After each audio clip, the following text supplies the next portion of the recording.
Assalamualaikum warahmatullahi wabarakatuh. Halo semuanya. Selamat datang di video kali ini. Sebelum dimulai videonya, izinkan aku perkenalan diri. Nama aku Rezan Aziz dari kelas 12-2. Pada video kali ini, aku akan membahas tentang larutan penyangga dalam tubuh. Oke, kita langsung aja mulai ke pembahasannya. Coba bayangkan sebuah roller coaster melaju dengan sangat cepat dan stabil, bukan? Tubuh kita juga seperti roller coaster, selalu bergerak dan beraktivitas. Agar roller coaster bisa melaju dengan aman dan nyaman, semua komponennya harus bekerja sama dengan baik.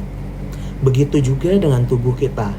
Salah satu komponen penting yang menjaga tubuh kita tetap stabil adalah larutan penyangga.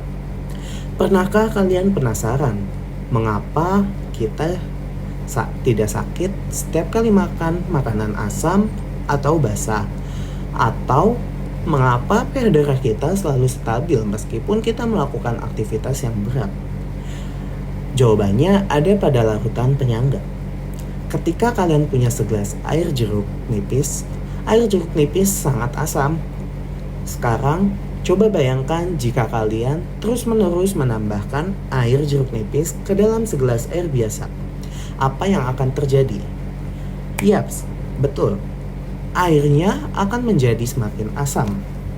Namun, di dalam tubuh kita ada sistem yang sangat pintar yang bisa menjaga agar pH cairan tubuh kita tetap stabil meskipun kita terus-menerus makan makanan yang asam atau basah.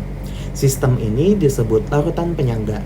Larutan penyangga atau buffer adalah larutan yang dapat mempertahankan pH tertentu terhadap usaha mengubah pH seperti penambahan asam, basa, ataupun pengenceran.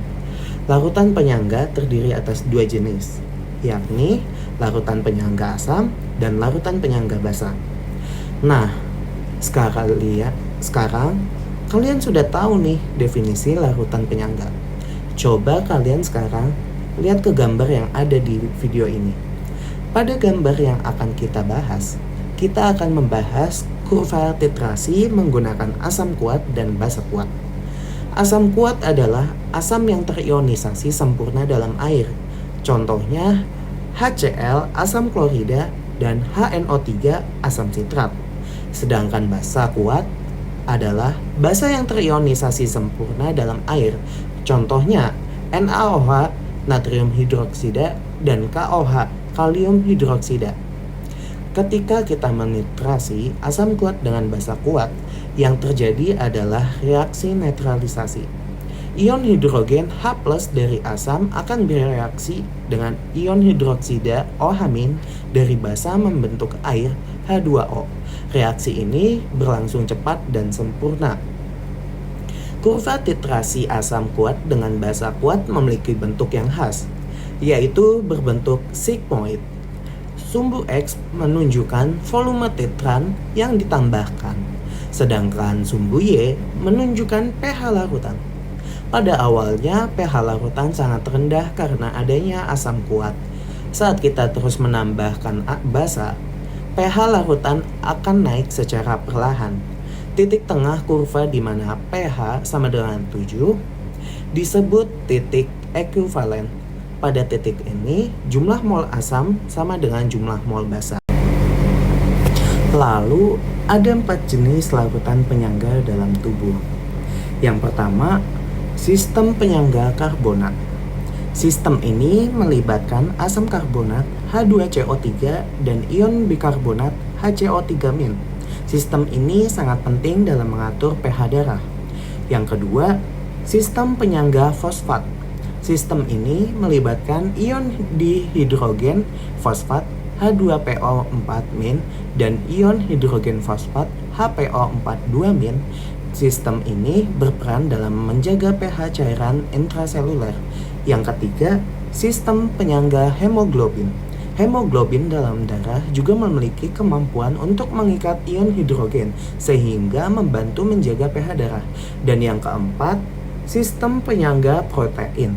Protein dalam plasma darah memiliki gugus amino yang dapat bertindak sebagai asam atau basa lemah, sehingga dapat berfungsi sebagai penyangga. Nah, sebelum kita lanjut, pernahkah kalian mendengar istilah pH? pH adalah ukuran keasaman atau kebasaan suatu larutan. Bayangkan pH seperti skala di mana angka 7 menunjukkan kondisi netral, jika angka di bawah 7 menunjukkan larutan bersifat asam, sedangkan jika di atas 7 larutan bersifat basa. pH yang seimbang sangat penting bagi tubuh kita, terutama untuk menjaga fungsi sel-sel kita. Mengapa pH itu penting? Karena pH yang tidak seimbang dapat mengganggu banyak proses dalam tubuh kita. Misalnya, enzim-enzim yang membantu mencerna makanan tidak bisa bekerja dengan baik jika pH lingkungannya tidak sesuai. Selain itu, protein-protein dalam tubuh juga bisa rusak jika pH berubah drastis. Nah, untuk menjaga pH darah agar tetap stabil, tubuh kita memiliki salah satu sistem yang sangat cerdas, yaitu sistem penyangga karbonat. Sistem ini bekerja seperti buffer atau penyangga yang menjaga pH agar tidak berubah secara drastis. Komponen utama dari sistem ini adalah karbonat H2CO3 dan ion bikarbonat HCO3-. Keduanya selalu berada dalam keadaan keseimbangan. Bagaimana cara kerja sistem penyangga karbonat? Bayangkan pH darah kita seperti air dalam gelas. Jika kita menambahkan asam ke dalam gelas, pH akan turun. Namun pada sistem ini ada 3 kondisi cara kerja sistem penyangga karbonat. Yang pertama, reaksi kesetimbangan. Sistem penyangga karbonat terdiri dari asam karbonat H2CO3 dan ion bikarbonat HCO3-. Kedua komponen ini berada dalam keadaan kesetimbangan yang dapat digambarkan dengan reaksi berikut. H2CO3 bolak-balik H+ plus HCO3-. Yang kedua, menetralkan asam.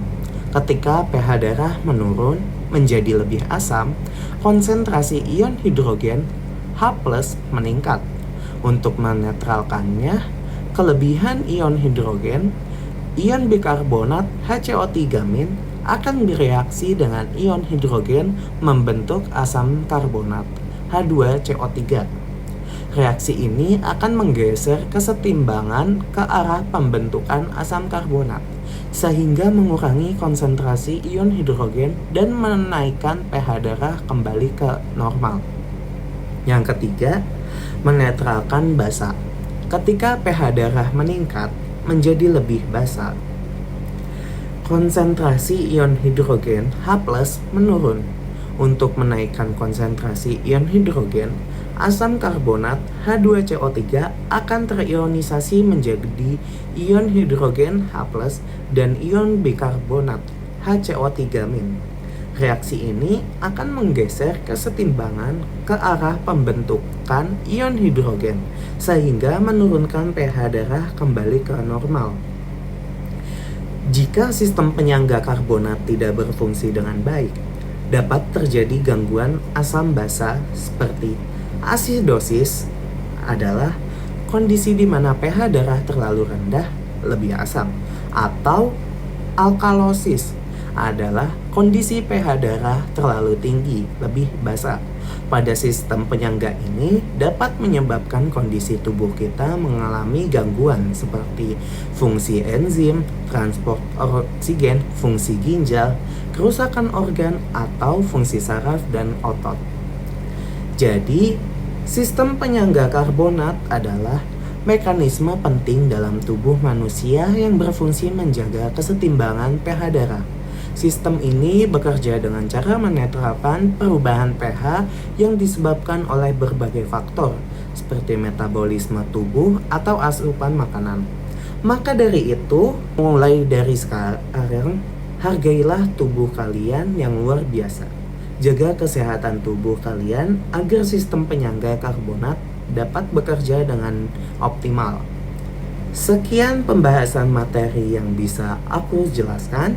Semoga video ini dapat bermanfaat untuk kalian semua dan menambah ilmu pengetahuan kalian.